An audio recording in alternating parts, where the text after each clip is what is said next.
material than usual here. So I'm going to try something different, and I'm just going to add more humor for the rest of the sermon. Does that sound all right? I'm just going to spread it out a little bit differently. And so, but here's our principle. I just want to dig right into like I said, we got so much happening in this banquet. This is the second banquet. So much is happening here. Here's the life principle. I'm giving it to you right now. Here it is. You ready? You reap what you sow.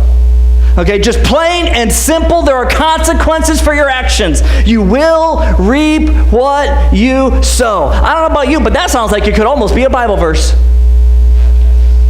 Maybe somewhere around Galatians chapter 6, verse 7. Might be a good place to start. I think it could almost be a Bible verse. So nonetheless, this is our point. This is what we're going to try to learn. This is what we're going to try to glean. In order to get there, to figure out what's happening, we're going to have to look at this second banquet. Okay, so the king is meeting with Haman and Esther at a second banquet. Second banquet, okay? And the king repeats his offer to the queen during this second banquet. So check this out, verses 1 and 2. So the king and Haman come to feast with Esther the queen. Once again, on the second day, while drinking wine, notice the party goes how many days? Yeah, the second day. So this is a party. This isn't a show up at a house for 5 hours. This is we're in the second day. Okay, we're really going. Okay, so on the second day, while drinking wine, the king asked Esther, Queen Esther, whatever you ask will be given to you. Whatever you seek, even to half the kingdom, will be done. Okay, so that's kind of what's going on here. Is this? If this were to be a musical. If we were to make Esther a movie and make it a musical, I think that maybe just to start with, the king approaching Esther might sound a little bit like this. The king looks, I'm not going to sing, don't worry. The king's going to look at Esther. He's going to say something like, so tell me what you want, what you really, really want. She goes, I'll tell you what I want, what I really, really want. I think that's kind of what's going on, okay? Meanwhile, I think that when Haman walks into the room, it's going to be a little bit different. I think when Haman comes in, he's all pride. He's all arrogant. Okay? So Haman's going to come in, and he's going to sit there and start busting a little bit of a move. He's going to be like, yo, VIP, check it. I'm Haman. I'm Haman. He's going to say, stop, and collaborate and listen. Haman's here with a new invitation, and he's just going to go off. Okay? I won't go any further. Oh, to think that's going to be on YouTube. That's going to be a meme someday. But nonetheless, that's what's going on, okay? That's what's going on, right? And so Haman and the king and Esther are at a second banquet, and they're just trying to figure it out. And it's interesting to note that the king thinks that Esther wants things. Notice that. He thinks she wants a new pair of shoes. He thinks she wants an iTunes gift card. Okay, he thinks she wants... Oh, wait, I forgot. iTunes wasn't quite ready yet. He thinks she wants an ultraviolet account, which is now being deleted. Okay, he thinks she wants things. That's what he thinks. And Esther doesn't want stuff. She wants the little things, like to live. Okay, that's kind of what she's wanting. She's wanting to live. She's thinking to herself, I'll tell you what I want, King. I'll tell you what I really, really want. I want to breathe. That's what I want. I want to be able to breathe. I don't want to die, because there has been an edict put out. A law has been made. What had happened was Haman wrote a law to kill all the Jews, and then he went to the king. The king gave Haman his signing ring. Haman took the ring, signed the law into law, okay? It wasn't just a proposal, it became a bill that passed, okay? And so this was a bill that that passed became law, saying to execute the Jews on a particular day. Now Esther gets wind of this, and she's like, I don't know, I don't know what to do about this. Okay, and so her cousin Mordecai, her adopted dad, if you will, had told her, you need to talk to the king. You need to talk to the king. And she's like, well, let's pray about it for a long time, 3 days. Let's fast, and we'll see what happens. And so she had a banquet, put it on hold to talk to the king until the second banquet. Well, now that time has come. The second banquet is here. They're sitting down. Haman's drinking. King Xerxes or King Ahasuerus is drinking. They're all just enjoying themselves. The king turns to the queen and says, yo, Chicky D, what's up? Why y'all at my grill? What's up with the banquet? What's on your mind? And so she's like, okay, let's do this. And so she identifies the problem and she opens her mouth to speak. I don't know if you've ever been in a situation like that. Obviously not the killing of your people, but nonetheless, if you've been in a situation where you know the time to speak has come. Okay, I remember the time that I was proposing to my wife, and she wasn't my wife yet, because I was proposing, and that time had come to open my mouth. And I'll tell you what was even scarier than that, when I went to her dad to ask permission first. And I went to him. I'm sitting in the room, and he's just working on a saxophone, repairing some things, and he's an IRS agent, so he's already scary. Because if he says no, I could get audited. There could be ramifications, right? And then the time had come for me to open my mouth and speak. And I'll tell you what, that first word is the scariest, hardest word to say. Even if it's, whatever it is, that first word's the hardest. Once you say it, it's all downhill from there. It really is. But that first word can give you an ulcer. Okay? That first word can make your hands shake like you have a disease. That first word is insane. It can cause you to stutter. It can cause thoughts of Tourette syndrome. It can do a lot of things. Okay, so that first word. So now here's Esther, ready to speak. And her first word is going to be, Queen Esther answered, if I have obtained your approval, my king, and if the king is pleased. Sometimes I wonder if she just kind of postures herself just right. Trying to make sure that she puts all the turn on she can get to the king. Okay, because this is what she has to do. So she's like, if the king is pleased, spare my life. Now at this point, I imagine the king had to be almost like a puppy dog who had just heard a squeaky toy for the first time. Ears perked, head to the side. Let's go. What? Spare my life. This is my request. And spare my people. This is my desire. For my people and I have been sold out to destruction, death, and extermination. Now, these three words are important. Some translations use different words. They are the exact same three words in the exact same order as the law Haman wrote. Like I said, a lot of translations, they'll change the words. Why? Because repetition and redundancy is useless in the English language. You don't say snake 4 times in a row. You say snake, cobra, reptile. And you're supposed to alter your words for grammatical consistency, for grammatical accuracy and interestingness. This is not what this is supposed to be. It is not about grammatical interestingness. I know it's not a word. I made it up. Enteringness. Isn't that nice? Interestingness. It'll catch on. You'll see. Okay, it is not about that. She is quoting Western civilization journalistic style verbatim. She is saying, here is what the law is. That we have been sold out to destruction, death, and extermination. Okay? If we had merely been sold as male and female slaves, I would have kept silent. Isn't that interesting? That's still immoral. But she's like, I wouldn't have bothered you, king. She says, indeed, the trouble wouldn't be worth burdening the king. Okay, and so it would not be worth burdening the king. So Ahasuerus spoke up and asked Queen Esther, who is this?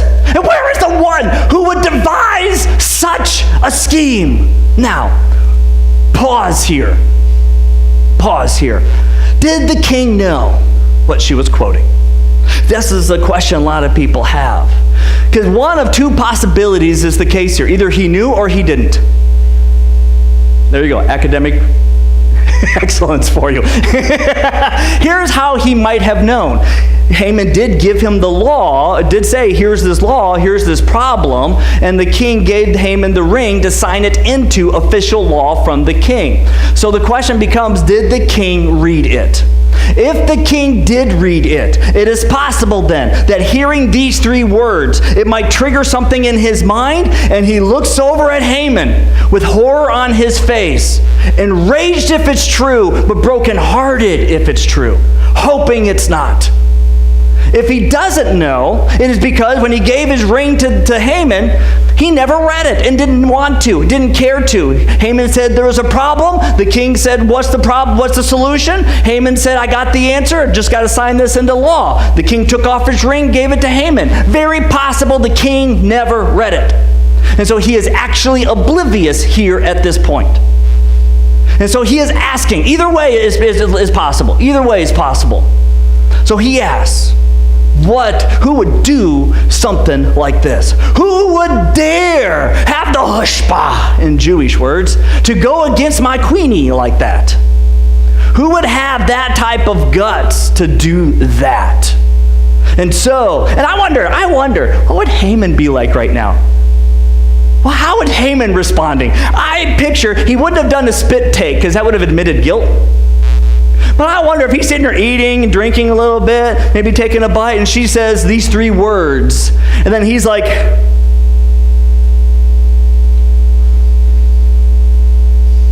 just real slow, thinking to himself, oh, snap. This is not good. And then he's maybe thinking, maybe she doesn't know it's me because the king signed it. And that's why she's having this confrontation like this. She's going to call out the king. Ooh, maybe that's what's going to happen.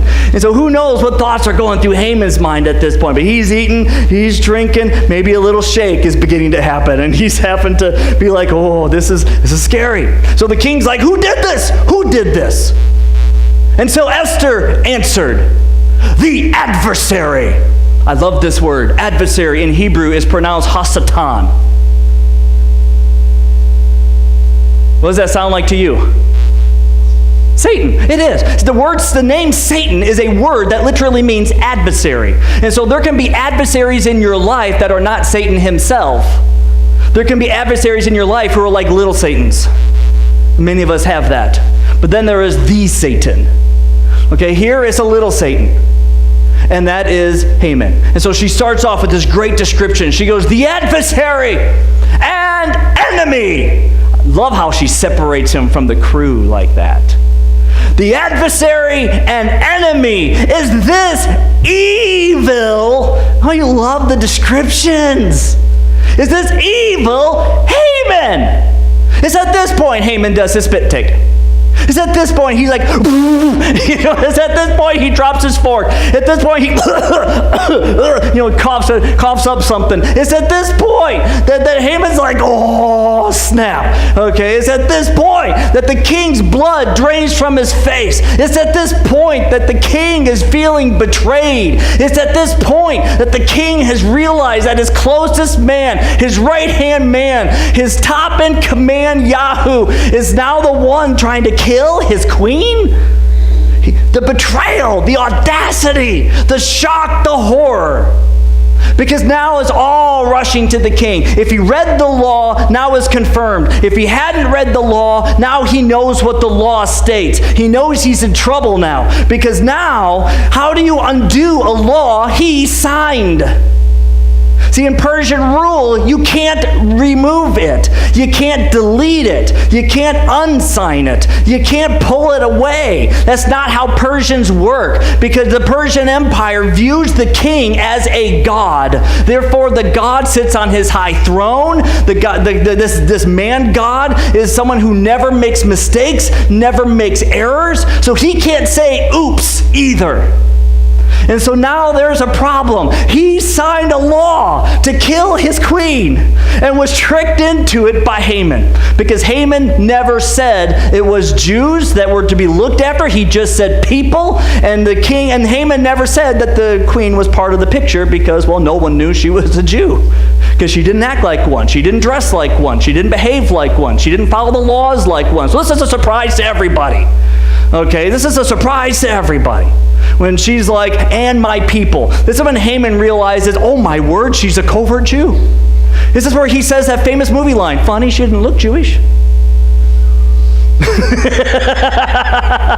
Okay, this is that moment, all right? This is that moment. This is this big shock moment here that Haman is absolutely identified. So now the king is ticked.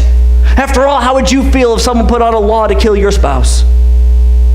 Some of you are like, hey, what? Oh, yeah, it'd be bad. Come on. No, how would you feel if someone took out a law to kill your kids? Okay, this is a huge deal. Okay, so the king is mad. Check out verse 7. So Haman stood terrified. You think? Because the king is a ruthless man. He might be a party boy. He might be really bad with money. He might be immature. He might be a horrible, immoral person, but he's also a cruel person. And he is creative at killing. Okay, he is painful at it. And so the king is mad. Haman stood terrified before the king and queen. Angered by this, the king arose from where they were drinking wine and went to the palace garden. The king got up and he left. Know how angry the king is? Know what he left behind? His wine. That's how mad he was. He was so mad, he left his wine. Okay, this would be like a teenager being so mad they storm out the room without their cell phone. Okay, this is how mad this king is. All right, this king is mad, and he storms out. Okay, so he leaves the place. He has to think. Notice he goes out alone. He doesn't summon advisors. He can't.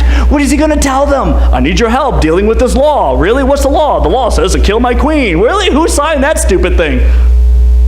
I did. It's my signature ring. Well, why'd you sign that? Because I didn't read it and I didn't know.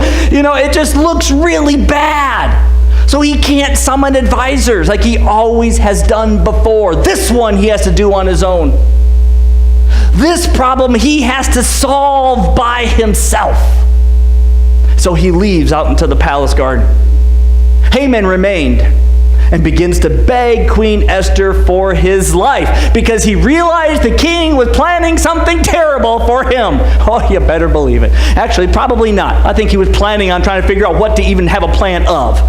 I think he's just whatever. You know, Haman is thinking he's going to do something terrible. Meanwhile, the king's like, this is a pickle. This is a real pickle. Okay, real pickle. What are we going to do? So just as the king returned from the palace garden to the house of wine drinking, isn't that great to know he could have a place that's designated to wine drinking? Most of us call that our living room, our dining room. Okay, he had a separate building, right? So he goes back to the place, to the house of wine drinking. Here's an interesting phrase. We're going to be stuck on this for a few minutes.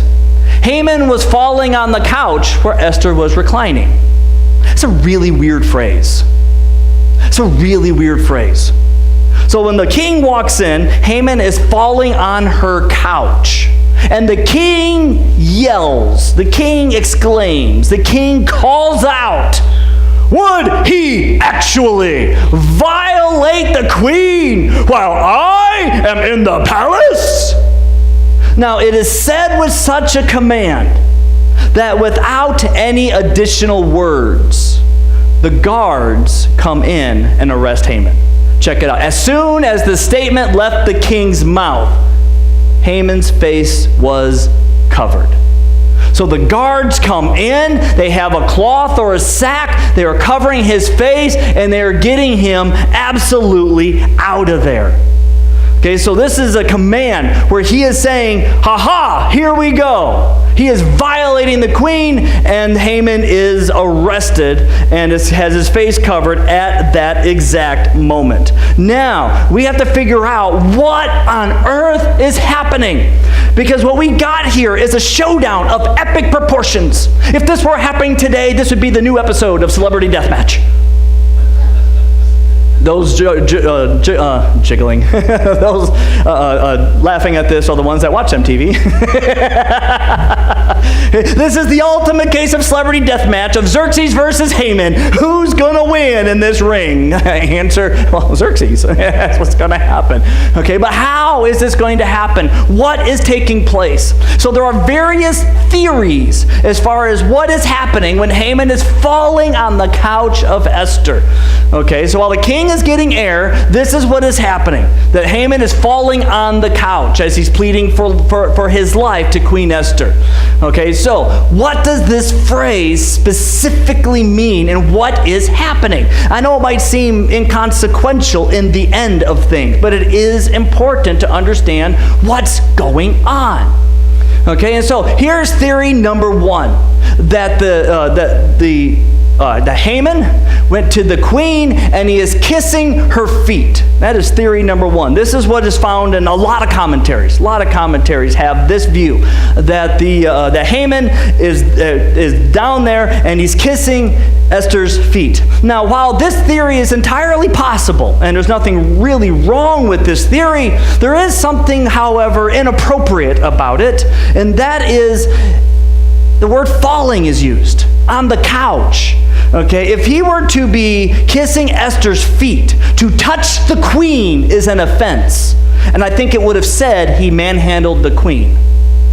I think it would have said he was kissing her feet because feet are the lowest part of your body. I think the irony of that would have been drawn out, and the phrase falling on the couch would not be used. But it says falling on the couch, and couch is the subject there, not Esther. Notice that. It's falling on the couch, not falling on Esther per se. And so I don't agree with this view. It is a fine view, but I don't agree with it because I don't think it fits what's happening in the context or with the wording that's there. Another theory, the second theory that's found in some commentaries, not found in as many, but still found in several commentaries, is that he was bowing to Esther. That Haman was, when the king walked in, Haman was bowing to Esther. Now, I like the irony of this because Haman is mad that Mordecai wouldn't bow to him, and for him to be bowing to Esther would be ironic. And so I like the irony of that. But there again, we have a problem. The word falling on the couch still doesn't fit unless, as he's bowing to her, he hits his head on the couch on the way down. I do like that idea because that's funny. It'd be like if I dropped something and I bent down to pick it up and I hit my head on the podium. You'd be like, oh, that's funny. Are you all right? Good, because I'm laughing. That's what would happen, right? And so unless he hit his head on the couch, it doesn't fit. It still doesn't fit. Now, it's a fine view. It grabs the irony better than the foot kissing does. The foot kissing is my least favorite of all the views.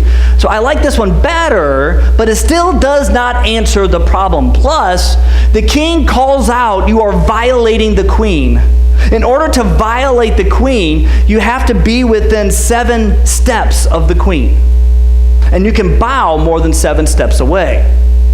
And it would be weird to bow that close. It would be a little bit weird. Okay, in fact, Persian law had it written down. To look at some of the old ancient historian documents that are available, you find out that anyone who gets within 7 steps of any woman of the harem of the king is called a violator of the women. Okay, and especially the queen. So unless he's bowing within 7 steps of the queen, this doesn't really fit. Okay, and again, the couch is still the issue, and falling. Unless he's falling prostrate, okay, which would be really weird to fall prostrate, where you're face on the ground. And I think it would say bowing because of the irony if he were bowing.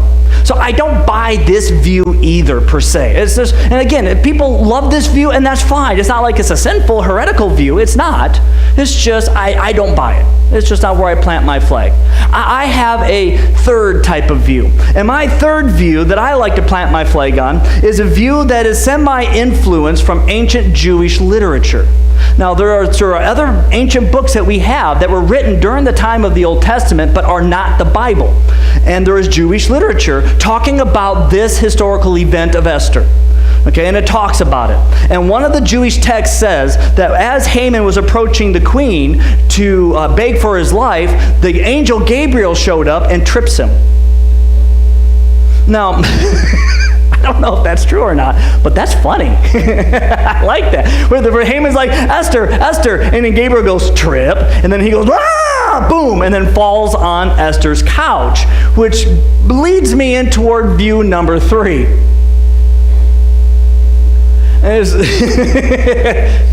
View number 3, not a kid in the toilet, but that he fell in a compromising way.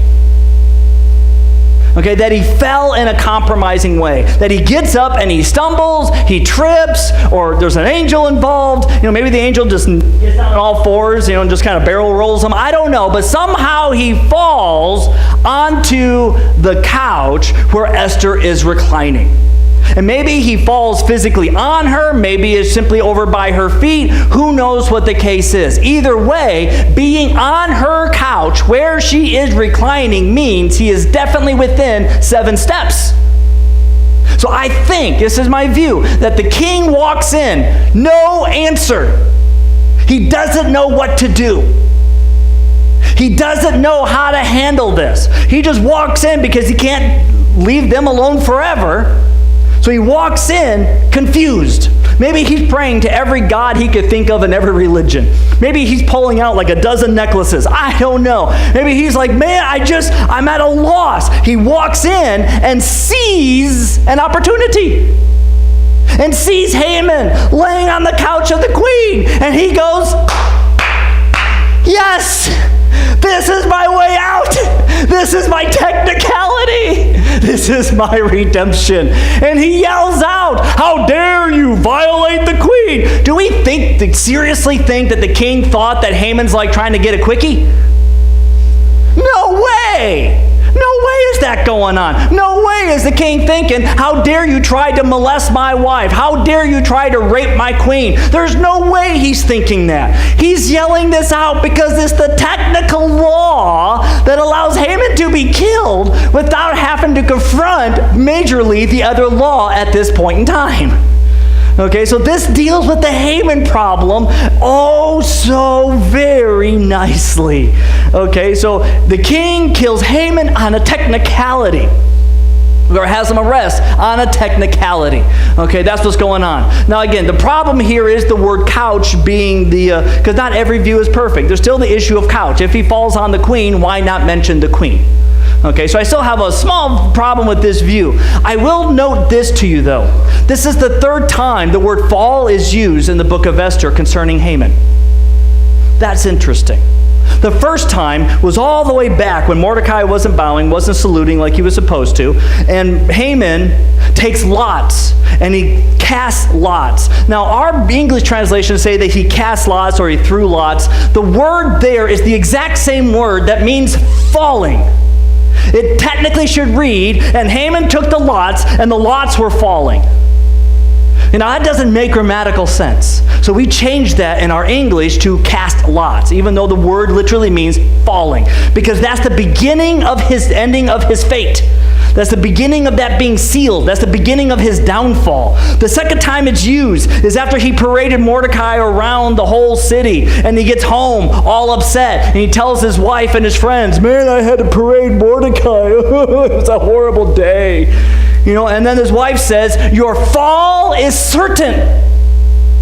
That's the second time the word fall is used, and now the 3rd time is at his arrest. The word fall is used 3 times. Just like holy, holy, holy, 3 times is a perfection. It's beautiful. It's actually a poetic illustration by the author to pointing to Haman's downfall by having fall, fall, fall. It's amazing literature here. In fact, for the longest time at the beginning of our American history, I don't know if you knew this, the first 100 universities founded in our country were all Christian colleges. The Bible was the main source textbook for the first 100 universities of our country. All education was Christian education when our country was founded. That's how it was. The goal of education was learning the Bible. The book of Esther was the dominant one for English class. It was the most poetic, most beautiful, and it taught a lot of great things about life. And so the writing on Esther is just an absolutely gorgeous book. And so he falls 3 times. Now, here's irony hanging around because of what happens to Haman. Haman's goal was to kill Mordecai by hanging him on a tree. Not gallows, not like a noose, like hanging somebody by a rope. Okay, that wasn't invented for like 200 years later. Okay, that hadn't been invented yet. That's 200 years later that gets invented. All right, this was literally a type of impaling or nailing to a long pole, or impaling and hanging them on a pole. It was called hanging on a tree. Later, that word gets changed from the Assyrian into the Roman into the Greek, meaning crucifixion. And the Roman perfected it to be crucified, to be a crucifixion process where you nail them to the tree, not just impale them to hang from a tree. Okay, so this is the beginning of the crucifixion process in history. And so it's a really fascinating little situation here. So here's, if it were done in VeggieTales, it'd be like a shish kebab, right?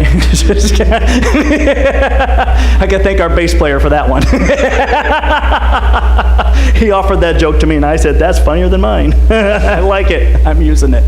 Okay, so here's irony hanging around, because now what's going to happen? So Harbana, one of the royal eunuchs, said, because now what's going to happen to Haman, right? So one of the eunuchs said, hey, there's a gallows 75 feet tall at Haman's house. It was made for Mordecai, who gave the report and saved the king. As if that just rubs it all in. Because now Xerxes is like, oh, and Haman's like, oh, this is getting worse. Okay?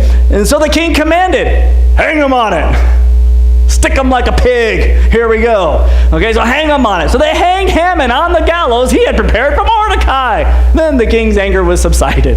The king's like, oh, look at the Haman flag fly. It's done. Okay, so this is just irony hanging around, right? Get it? Hanging? Oh, come on. I'm allowed a good pun every week. There it is.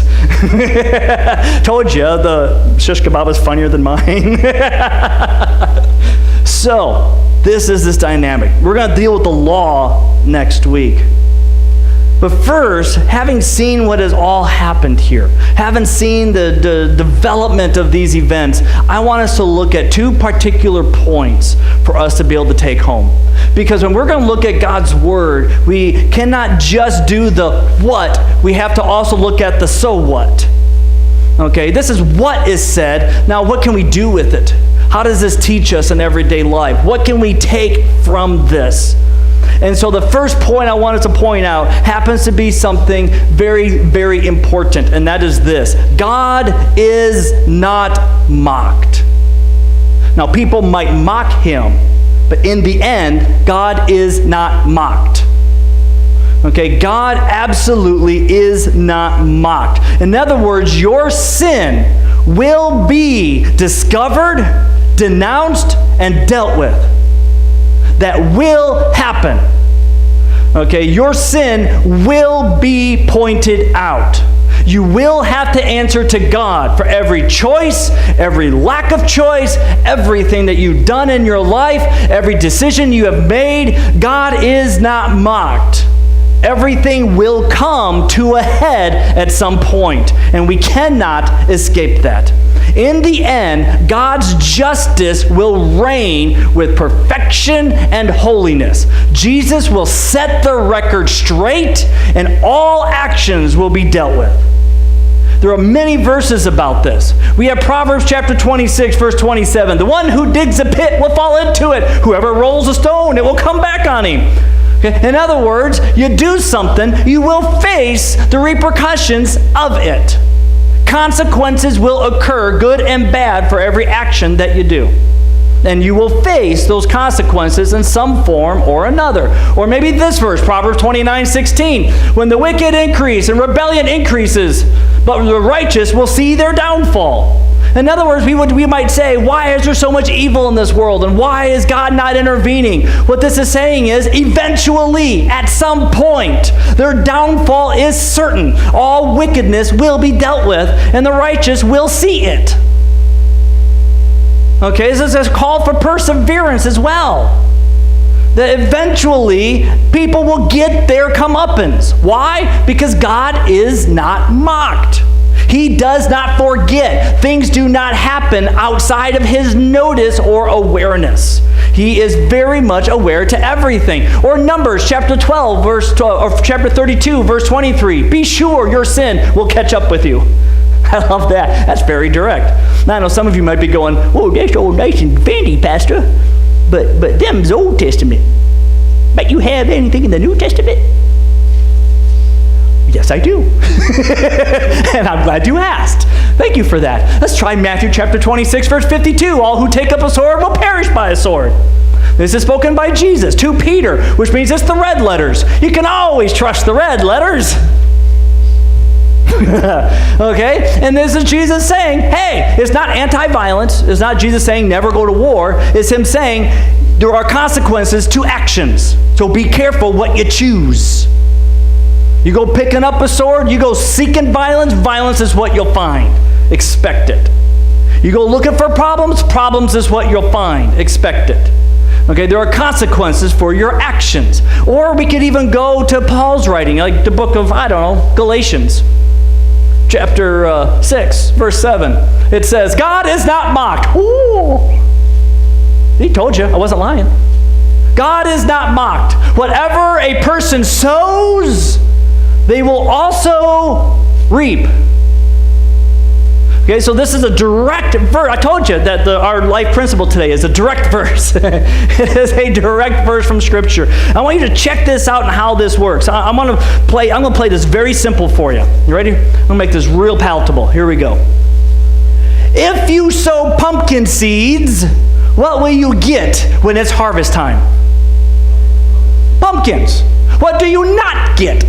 Apples, oranges, potatoes, eggplant. Okay, these are what you do not get. If you sow pumpkins, you get pumpkins. If you were to sow corn, what do you get? It's not hard. This is easy questions. Easy questions. It's all right. Yeah, the answer is corn. You get corn. Okay, not strawberries. All right, you get corn, not Cabbage Patch dolls. Okay, that's not what you get. You get corn. You reap what you sow. Likewise, if you sow bitterness into your relationships, you will not develop a loving marriage. You will develop a bitter relationship. If you sow thoughts of hopelessness, uselessness, and destructiveness, you will find yourself at a place of depression and even suicidal tendencies and loneliness. You will not find yourself at a mental health state that is functional. Okay, we reap what we sow. Okay, and I'll be honest with you. Some of this we just simply deserve. So there are beatings in life that I've gotten that I just deserved. And there's beatings you've gotten in life, metaphorical or real, that you probably just deserved. You know, if you reap bad attitude towards your boss, you will harvest, or if you sow bad attitude towards your boss, you will reap unemployment. That is what will happen, okay? And you got it coming to you, all right? If you tend to sow overeating and gluttony and binging, you will reap physical ailments, okay? That is what you, I'm trying to be nice about that one. Okay, you're going to reap what you sow. Here's the problem with this, though. As true as it is 100% true. Here's the problem. The problem's twofold. One, it takes a while. It takes a while, meaning that if you sow sin, you do not usually reap the consequences of it right away. It can take a while. I like comparing this to a tulip. Okay, I've spent a lot of my life in Michigan, and in Michigan, in the Holland area, there's a big festival called Tulip Time. It's one of the biggest festivals in the country. It was one of the biggest parades in the country. And it's just huge, huge event. And I got to learn a lot of useless knowledge about tulips. I really did. I learned a lot of useless stuff about tulips. And I actually said in my middle school, my 8th grade class, in middle school, 8th grade class, why are we learning about tulips? I'm never going to use it. Tulip is like the botanical version of geometry. It's useless. Okay. Well, then one day I'm sitting down preparing a sermon for y'all, and I'm sitting there going, oh, look, tulips. Tulips take 5 years to grow before you get a full-blown blossoming tulip. It has to grow a little bit and then die. Grow a little bit more and then die. Grow a little bit, develop a bulb, then die. Grow a little bit more, develop a full bulb, then die. 5th year, it grows and develops a bulb that becomes the tulips that you see at festivals. It takes 5 years to reap what they sowed. Sometimes it's like that in life. We sow sin, and then we don't suffer the consequences, and we think inaccurate thoughts. Those thoughts are, I got away with it. Or we think the inaccurate thought, it really wasn't that big of a deal after all. In the end, no one got hurt. So it's fine. God's grace just covers it, so I can keep doing it. And the problem is it takes time. Example, a husband starts looking at internet pornography. No one knows. The wife doesn't know. It's not hurting anyone. Pictures are already there. They're not paying for it. It's already free, and it's simple, and it's not like they're causing any problems, any rifts. No one's getting hurt. Everything's fine. After looking at it for who knows how long, then at the end, they're like, see, everything's normal. Everything's fine. Then suddenly, maybe 5 years, 7 years down the road, the intimacy between them and their spouse is growing distant. And no one can quite put their finger on what the problem is. That things just aren't, that the spice is lost. Things aren't the way it used to be. And the kids know something's wrong because dad's looking at the ladies at the store longer than he used to.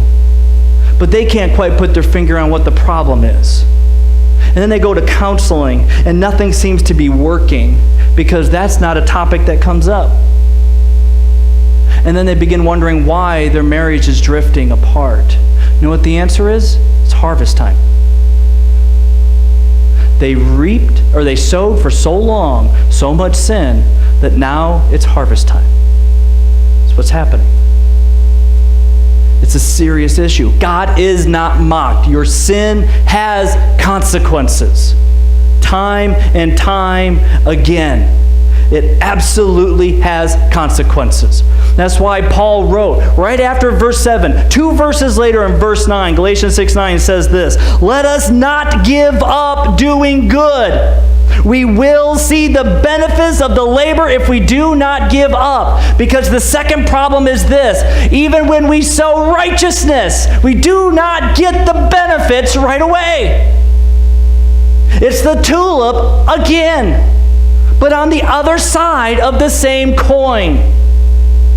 That we do good things, and we do righteous things, we do godly things, we attend church every single week, we read our Bible every single day, we tithe, we sing songs in the car. Still life sucks, and we can't figure out what's wrong. Still things are falling apart. Still there's a rift in the home. Still there's problems getting the kids to mind. Still there's issues at work and fights and thoughts of anger and selfishness and swearing, and all this is still happening. And they begin to wonder, why won't God hear my prayers? Why won't God intervene in my life? I have been doing everything for His glory for years, and I've gotten nothing out of it yet.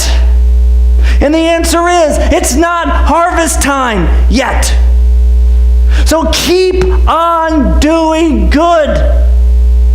Don't give up. It's the same problem as sin, but in the reverse. We will reap what we sow. Your bad consequences haven't come yet. You have not gotten away with it. Your good consequences have not come yet. Persevere in the faith. It goes very much both ways. That's point observation number 1. And we see this with Haman, we see this with Esther. The good news is with Haman, the harvest time came, and it was the end of his life. For Esther and Mordecai, all the consequences came, and there was time for repentance, time to turn to God, time to be the people they're supposed to be, so that good seed can be sown in the ground. Sometimes when you find out that you have been sowing the wrong plant, and you look at it and you say, man, I've been selfish, I've been wrong, I've been sowing the wrong stuff. You need to not just quit. You need to get a shovel, you need to go into that field, you need to dig it up, you need to throw it to the side, you need to prepare the ground again and start sowing good seed. Start sowing the right seed. That's what Esther and Mordecai are doing. They're becoming the people of God. They're becoming the nation of God. They have gotten rid of the old soil. They're getting in new soil. They're planting in new seed, one that is founded on prayer, one that is founded upon being the people of God. And now harvest time is coming. Fortunately for them, harvest time is going to come a little faster than what they might think it will come, but slower than what they want, because the law to kill the Jews is still there. And they got to figure out, how are we going to deal with this? But they're in the process of sowing a new seed in a new field. And that hope is for us. That hope is available to you as well. That if it's harvest time in your life, it is not too late to sow new seed. It is not too late to dig up all that corn that you didn't know you were allergic to and plant something that you're not.